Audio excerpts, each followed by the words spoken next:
Okay, so இன்னைக்கு நம்ம பார்க்க போகிற டாபிக்ஸ் K-map, kernel map.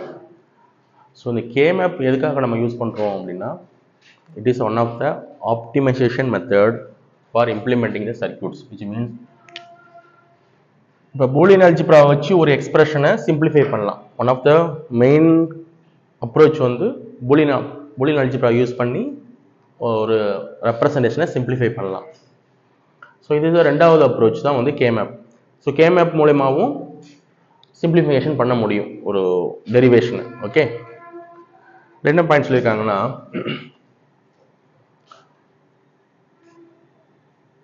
இந்த ஸ்கொயர் ரெப்ரசன்டேஷனுங்கிறது ஒன்றும் இல்லை, நம்ம குரூப்பிங் பண்ணுறது. ஓகே, ஸோ இந்த மாதிரி நமக்கு வேல்யூஸ் இருக்கும், இந்த வேல்யூஸை நம்ம குரூப்பிங் பண்ணுவோம். இந்த குரூப்பிங் என்ன ப்ரொசீஜர் நடக்கணும் அப்படின்னா, ஒன்று நான் வந்து இந்த குரூப்பிங்கை வர்டிக்கலாக மெர்ஜ் பண்ணலாம், இல்லைன்னா ஹரிசாண்டலாக மெர்ஜ் பண்ணலாம். ரெண்டாவது அப்ரோச். மூணாவது அப்ரோச், சைடு லோயர், ரெண்டு சைடு லோயர்ஸை மெர்ஜ் பண்ணலாம், அல்லது அப்பர் வேல்யூஸ் அண்ட் லோயர் வேல்யூஸை மெர்ஜ் பண்ணலாம். ஸோ இந்த மாதிரி மெர்ஜிங் ஆப்ரேஷன் நிறையா இருக்குது. ஸோ அந்த மெர்ஜிங் ஆப்ரேஷன் தான் நம்ம குரூப்பிங் சொல்லுவோம். அந்த குரூப்பிங் வந்து இங்கே என்ன சொல்கிறாங்கன்னா, மின் டேர்ம் சொல்கிறாங்க. மின் டேர்ம் என்ன ரெப்ரசன்ட் பண்ணா, சம் ஆஃப் ப்ராடக்ட். மின் டேர்ம்னா சம் ஆஃப் ப்ராடக்ட். பாருங்க, M0 M1ங்கிறதுலாம் அதனுடைய ரெப்ரசன்டேஷன். இப்போ ஸ்மால் லெட்டரில் M0 M1 போட்டிருந்தா some of product, கேபிட்டலில் M0 M1 போட்டிருந்தா ப்ராடக்ட் ஆஃப் சம். நீங்கள் சம் ஆஃப் ப்ராடக்ட் கிளியராக புரிஞ்சுக்கிட்டீங்கன்னா ப்ராடக்ட் ஆஃப் சம் ரொம்ப சிம்பிள் தான். ஸோ அதனால் ஒரு டெஃபினேஷன் ஒரு கான்செப்டை கிளியராக புரிஞ்சுக்கோங்க, மிச்சம் ஆட்டோமேட்டிக்காக உங்களுக்கு கிடைச்சிரும். ஓகே, நெக்ஸ்ட் வந்து இந்த K-map வச்சு எவ்வளோ வேரியபிள் வரைக்கும் சிம்பிளிஃபை பண்ணலாம்னா, 2 ரொம்ப சிம்பிள், 3 ஓகே சிம்பிள் தான், 4 கொஞ்சம் ஓகே, 5 வேரியபிள் வரைக்கும் என்ன பண்ணலாம். இதுக்கு மேலே போகும்போது காம்ப்ளெக்சிட்டி அதிகமாகும். ஆக்சுவலி நம்ம இந்த கான்செப்ட் வந்தது காரணமே பூலியன் அல்ஜிப்ரா டெரிவேஷன் பண்ணுறது கொஞ்சம் காம்ப்ளெக்ஸாக இருக்குன்னு அது வரும். பட் இதுலேயும் 5 வேரியபிள்ஸ்க்கு மேலே போச்சுன்னா கொஞ்சம் காம்ப்ளெக்ஸாக போகும். அதனால அப் டு 5 வேரியபிள்ஸ் வரைக்கும் நம்ம K-mapல ரெப்ரசன்ட் பண்ணுறது அக்செப்டட். ஓகே ஓகே, இப்போ இந்த குரூப்பிங் எப்படி பண்ணுறது, ஸோ அது எப்படி ஒரு வேரியபிள்ஸ்க்கும் எப்படி இப்படிலாம் மாறி இருக்கும் அப்படிங்கிறத நம்ம பார்க்க போகிறோம். இப்போ இனிஷியலாக ஃபர்ஸ்ட் எடுத்துப்போம் 2 வேரியபிள். 2 வேரியபிள்னா for example A and B ரெண்டு வேரியபிள்ஸ் வச்சுப்போம். A அண்ட் B ரெண்டு வேரியபிள்ஸ். இந்த 2 வேரியபிள்ஸ் எவ்வளோ பாசிபிலிட்டிஸை தரும் அப்படின்னா, நம்பர் ஆஃப் பாக்ஸஸ் எவ்வளோ வரும்னா, 2 வேரியபிள்னா 2 power 2 it is 4 boxes will be there. 4 boxes. 4 boxesனா ஒன்றும் இல்லை, M0 M1 M2 M3 இருக்கு இல்லையா, இந்த மின் டேர்ம்ஸோட கவுண்டிங் தான் இந்த 2 power 2ங்கிறது. ஓகே, 2 வேரியபிள்னா மேக்ஸிமம் என்ன கிடைக்கும்னா 4 கிடைக்கும். ஓகே, அதே மாதிரி இப்போ 3 வேரியபிள்ஸ் பார்த்தீங்கன்னா 8 கிடைக்கும், 4 வேரியபிள்ஸ் பார்த்தீங்கன்னா 16 கிடைக்கும், 5 வேரியபிள்ஸ் பார்த்தீங்கன்னா 32 கிடைக்கும். ஸோ இந்த ஆர்டர்ல கிடைக்கும். இப்போ இந்த ஆர்டர்ல கிடைக்கும் போது நான் என்ன செய்யணும்னா, இந்த ஒன்ஸ் எல்லாத்தையும் குரூப்பிங் பண்ணணும். இன்னும் ஸ்கொயர் ஃபார்மேட், நம்ம ஏற்கனவே சொன்ன மாதிரி ஸ்கொயர் ஃபார்மேட்ல அதை குரூப்பிங் பண்ணணும். இப்போ 2 வேரியபிள்னா குரூப்பிங் என்ன மேக்ஸிமம் பாசிபிலிட்டிஸ் கிடைக்கும் அப்படின்னா 2 power 2 4. ஃபர்ஸ்ட் நம்ம என்ன செய்யணும் அப்படின்னா, ஒரு குரூப்பிங் பண்ண போறோம் அப்படின்னா ஃபர்ஸ்ட் மேக்ஸிமம் பாசிபிலிட்டிஸ் என்ன இருக்கோ அதுக்கு ட்ரை பண்ணணும். மேக்ஸிமம் பாசிபிலிட்டிஸ்னா என்னன்னா, அதுவுமே எந்த ஆர்டர்ல கொண்டு போனா 2 powerல கொண்டு போகணும். ஃபார் எக்ஸாம்பிள் இப்போ நான் வந்து 2 power 2 வேரியபிள்ஸ், அப்போ மேக்ஸிமம் பாசிபிலிட்டி குரூப்பிங் என்ன கிடைக்கும் அப்படின்னா 4 கிடைக்கும். அப்போ அதிகபட்சம் 4 மெர்ஜ் பண்ணி ஒரு குரூப்பிங் பண்ற மாதிரி கிடைக்கும். இன் கேஸ் எனக்கு 4ல கிடைக்கல அப்படின்னா நம்ம அதுக்கு அடுத்து எதுக்கு ட்ரை பண்ணணும்னா 2 power 1 இட் இஸ் 2, அடுத்து 2ல ட்ரை பண்ணணும். ஸோ 2ல ட்ரை பண்ணோம்னா அது கிடைச்சுன்னா நம்ம அதை எடுத்துக்கலாம். இது லாஸ்ட் மெத்தட் இதுதான். 2 power 1 2ங்கிறது தான் மினிமம் குரூப்பிங். ஏன்னா 1 வந்து குரூப் பண்றது கிடையாது, 1 அப்படி இண்டிவிஜுவலா வைப்போம், அது குரூப்பிங்ல வராது. 2 power 1ங்கிறது தான் மினிமம் குரூப்பிங். இப்போ இதே நான் 3 வேரியபிள் யூஸ் பண்ணேன்னு வச்சுக்கோங்க, ஃபர்ஸ்ட் நான் எதுக்கு ட்ரை பண்ணுவேன்னா 8 ஒன்ஸ் மெர்ஜ் பண்ண ட்ரை பண்ணுவேன். 8 ஒன்ஸ் இல்லாத பட்சத்தில் என்ன செய்வேன், 2 power 2 4 ஒன்ஸ் மெர்ஜ் பண்ண ட்ரை பண்ணுவேன். அதுவும் இல்லாத பட்சத்தில் 2 power 1 2 ஒன்ஸ் மெர்ஜ் பண்ண ட்ரை பண்ணுவோம். ஸோ இந்த மாதிரி தான் ட்ரை பண்ணுவோம். இந்த குரூப்பிங்ல மேக்ஸிமம் பாசிபிலிட்டிஸ் ட்ரை பண்ணணும், அதுதாங்க இம்பார்ட்டன்ட் காம்போனன்ட். ஓகே ஓகே, இப்போ இந்த சின்ன எக்ஸாம்பிள் பாருங்க, 3 ஒன்ஸ் இருக்கு. நம்ம இந்த மெர்ஜிங் எப்படி எப்படிலாம் போகலாம்னா, vertical allowed, horizontal allowed, straight line horizontal, straight line vertical. Okay, there is no diagonal. அதான் ரொம்ப இம்பார்ட்டன்ட், no diagonal. அந்த மாதிரி டயகனல் மெத்தடும் ஒரு அப்ரோச்சஸ் இருக்கு, அது ரிங் மேப்பிங் சொல்லுவாங்க, அது நமக்கு சிலபஸ்ல கிடையாது, அது நமக்கு தேவையில்லை. இங்க வந்து நம்ம ஸ்ட்ரைட் லைன் தான் இம்பார்ட்டன்ட். அடுத்தது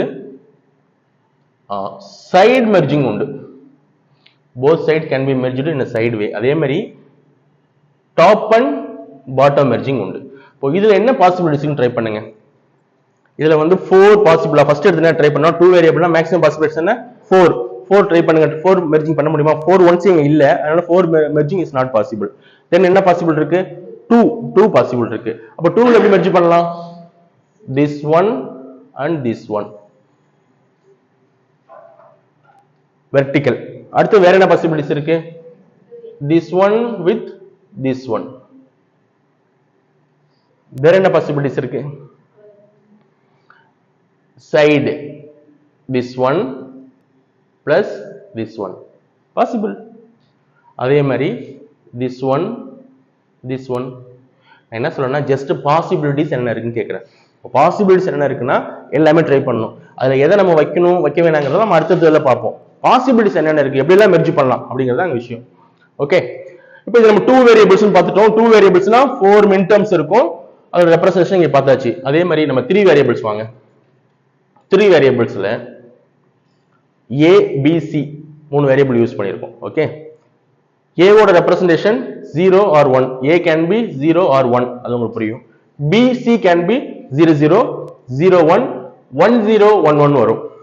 ஓகே, ஆர்டரா வராது, ஒரு வேல்யூஸ் மாறி வரும். இதுக்கு என்ன காரணம் கேட்டீங்கன்னா K-map uses gray code format. gray code format நம்ம டிஸ்கஸ் பண்ணிருக்கோம். gray code format என்னன்னா அதோட adjacent cellsக்கு வந்து ஒரு பிட் டிஃபரன்ஸ் தான் மேக்ஸிமம் இருக்கலாம், ஒரே ஒரு பிட் தான் டிஃபரன்ஸ் இருக்கலாம். பாருங்களேன், இந்த 0 0 0 1 இந்த ரெண்டுத்துக்கு இடையில டிஃபரன்ஸ் எவ்வளவு இருக்கு? இங்க 0 இருக்கு, இங்க 0 இருக்கு, ஒன்றும் பிரச்சனை இல்லை. இங்க 0 இருக்கு, இங்க 1 இருக்கு, ஒரு பிட் டிஃபரன்ஸ். அதே மாதிரி இந்த பாக்ஸ் செக் பண்ணுங்க, 0 இருக்கு, 1 இருக்கு, டிஃபரண்ட். 1 இருக்கு, 1 இருக்கு, நோ டிஃபரண்ட், ஒரு பிட். ஸோ அப்போ நம்ம ஆர்டர் பண்ணும் போது ஒரு பிட் டிஃபரன்ஸ் தான் ஆர்டர் பண்ணணும். ஓகே, இந்த சீக்வன்சிங் K-map என்ன சீக்வன்சிங் யூஸ் பண்ணுதுன்னா கிரே கோட், அதனால 0 0 0 1 1 0 1 1 வரும். அதே மாதிரி இங்க வரும்போது இப்போ இந்த 1 வேல்யூஸ்னா இதை ஃபர்ஸ்ட் எடுத்துக்கணும், அடுத்தது 0 0 எடுத்துக்கணும், இதை ஃபர்ஸ்ட் எடுத்துக்கணும், அடுத்து இதை எடுத்துக்கணும், இந்த ஆர்டர்ல போகும். அப்போ இப்போ இந்த பாக்ஸோட வேல்யூஸ் என்ன எப்படி சொல்ல ரெப்ரசென்ட் பண்ணுவீங்க? இந்த பாக்ஸோட வேல்யூ which means இந்த 1 ஓட வேல்யூஸ் என்ன அப்படின்னா ஃபர்ஸ்ட் A வேரியபிள் இல்லையா, அதனால 1. அடுத்தது இதனுடைய BC காம்பினேஷன் என்ன? 1 1. So what is the value னா A B C, அதான் அதோட ஆன்சர். இந்த மாதிரி ஒவ்வொரு பாக்ஸும் can be represented with the variable. எல்லா பாக்ஸும் ரெப்ரசென்ட் பண்ண முடியும். இந்த பாக்ஸ் ரெப்ரசென்ட் பண்ணலாம், இந்த பாக்ஸ் எந்த பாக்ஸ்னாலும் ரெப்ரசென்ட் பண்ணலாம். Okay, this is 3 variable K-map. இந்த 3 variable K-map வந்து ரெண்டு விதமா ரெப்ரசென்ட் பண்ணலாம். நான் என்ன செஞ்சிருக்கேன், ஃபர்ஸ்ட் ஏவை தனியா வச்சுட்டு பிசிஏ மெர்ஜ் பண்ணிருக்கேன். இன்னொரு அப்ரோச் என்ன, ஏவை மேல வச்சுட்டு பிசிஏ இப்படி மெர்ஜ் பண்ணிக்கலாம், எந்த ஆர்டர்ல வச்சுக்கலாம்.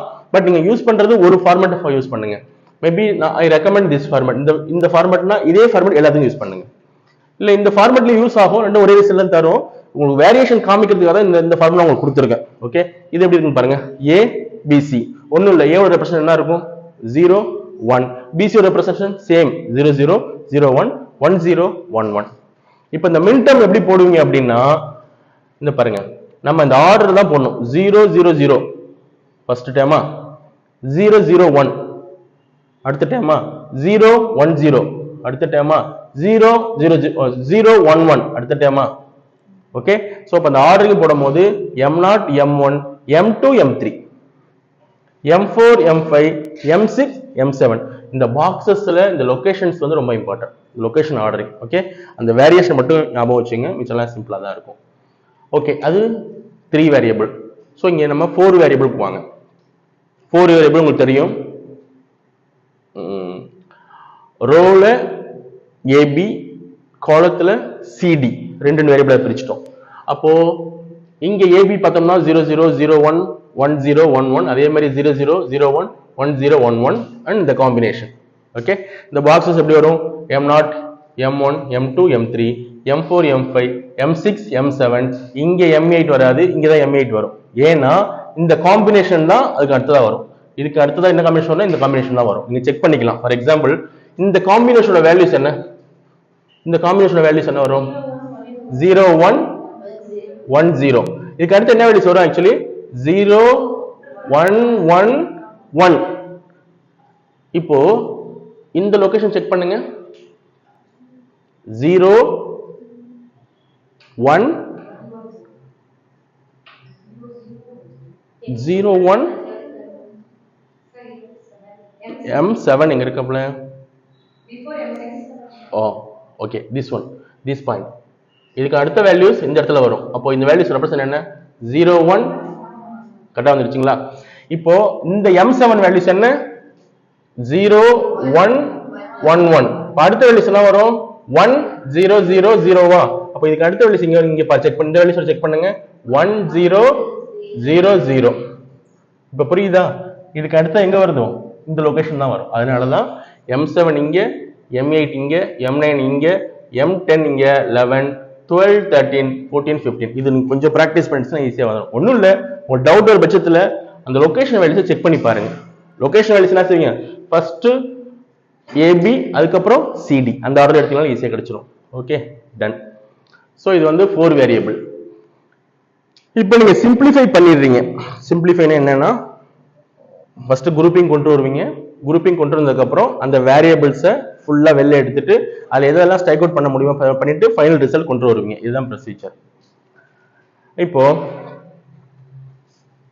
இந்த ரிசல்ட் எடுக்கிறதுல அந்த குரூப்பிங் பண்றதுல 4 டைப்ஸ் ஆஃப் ரிசல்ட் வர வாய்ப்பு இருக்கு. First one is prime implicants. So prime இம்ப்ளிகன்ஸ்னா என்னன்னா பாசிபிள் குரூப்பிங். பிரைம் இம்ப்ளிகன்ஸ்னா பாசிபிள் குரூப்பிங். என்னென்ன குரூப்பிங்லாம் பண்ண முடியுமோ அது எல்லாமே பிரைம் இம்ப்ளிகன்ஸ். அப்போ நம்ம இந்த 3 வேரியபிள்ஸ் எடுத்துப்போம் அந்த எக்ஸாம்பிளுக்கு. பிரைம் இம்ப்ளிகன்ட் கண்டுபிடிப்போம். ஸோ நமக்கு எத்தனை ஒன்ஸ் இங்க இருக்கு 4 ஒன்ஸ் இருக்கு. ஓகே இதுல வந்து 4 வேரியபிள் பாசிபிளா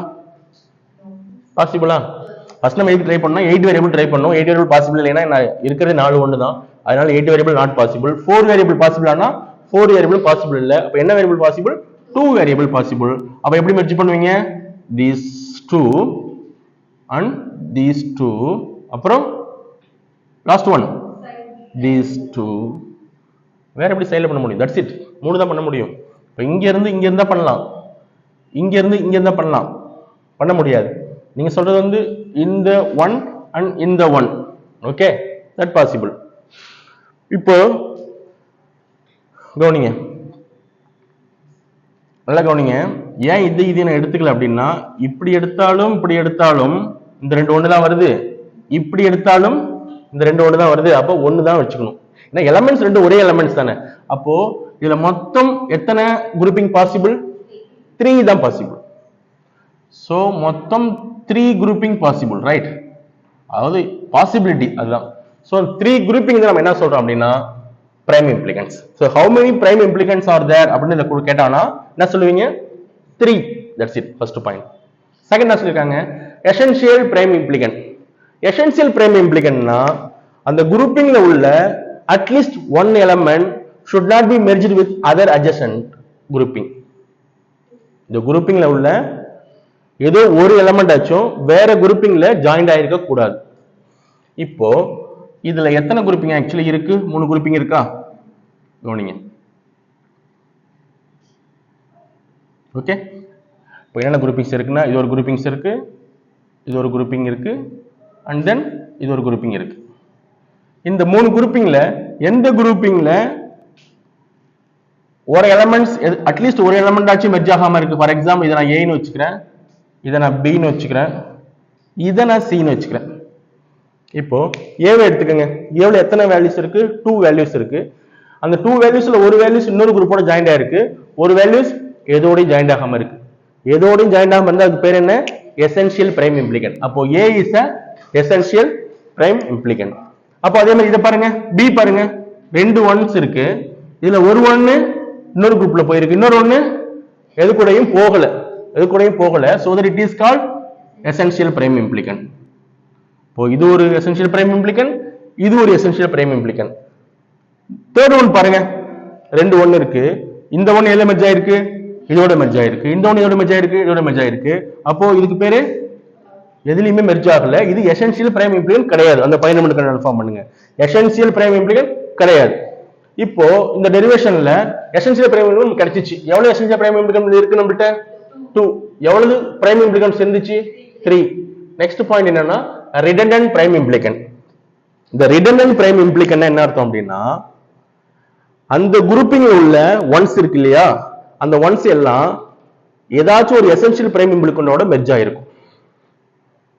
ஒண்ணும் இல்ல, சி எடுத்துக்கங்க. சில எத்தனை எலிமெண்ட்ஸ் இருக்கு? 2 எலிமெண்ட்ஸ் இருக்கு. இந்த 2 எலிமெண்ட்டும் ஒரு எலிமெண்ட் இந்த எசென்ஷியல் பிரைம் இம்ப்ளிகன்ட் மெர்ஜ் ஆயிருக்கு, இன்னொரு எலிமெண்ட் இந்த எசென்ஷியல் பிரைம் இம்ப்ளிகன்ட் மெர்ஜ் ஆயிருக்கு. So that it is called redundant prime implicant. Redundant prime implicant என்ன அர்த்தம்னா, அதுல இருக்கிற எல்லா ஒண்ணுமே வெவ்வேறு எசென்ஷியல் பிரைம் இம்ப்ளிகன்டோட மெர்ஜ் ஆயிருக்கும். வெவ்வேறு எசென்ஷியல் பிரைம் இம்ப்ளிகன்ட் மெர்ஜ் ஆயிருக்கும். அப்படி மெர்ஜ் ஆயிருந்தா that is called redundant prime implicant. Okay, புரியுதா?